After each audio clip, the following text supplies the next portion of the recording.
গতকাল হালি শহরে মমতা বন্দ্যোপাধ্যায়ের গাড়িতে হামলার ঘটনায় অভিষেক বন্দ্যোপাধ্যায় অভিযোগ করেছেন প্রধানমন্ত্রী কেন্দ্রীয় স্বরাষ্ট্রমন্ত্রীর প্রত্যক্ষ ইন্ধনেই মমতা বন্দ্যোপাধ্যায়ের উপরে হামলা।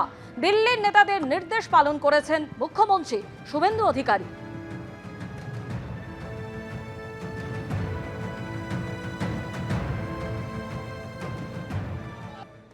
এই সরকার দিল্লির তল্পিবাহক হিসেবে কাজ করছে, জমিদারদের অঙ্গুলি হেলনে চলছে। এবং কালকের যে ঘটনা, আমি এটা অত্যন্ত স্পষ্টভাবে বলতে চাই, শুধু রাজ্যের মুখ্যমন্ত্রী শুভেন্দু অধিকারীকে দোষ দিলে হবে না। এর পিছনে প্রত্যক্ষভাবে মদত দিল্লির নেতাদের রয়েছে।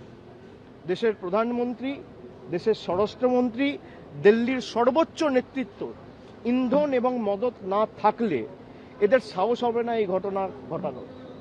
পুরোপুরি মদত দিয়েছে দেশের প্রধানমন্ত্রী, স্বরাষ্ট্রমন্ত্রী এবং বাংলার মুখ্যমন্ত্রী শুভেন্দু অধিকারী এটা এক্সিকিউট করেছে।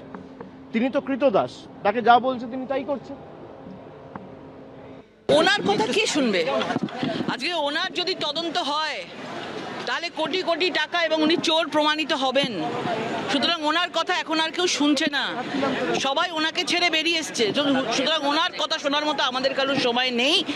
এবং কালকে যারা এই জিনিস করেছে, তাদের যারা করেছে তাদের নিশ্চয়ই তাদের শাস্তি হবে। কিন্তু দেখতে পাবেন যে প্রত্যেকটা তৃণমূলের মধ্যে এইসব কাদা ছোলাছুলি লড়াই চলছে।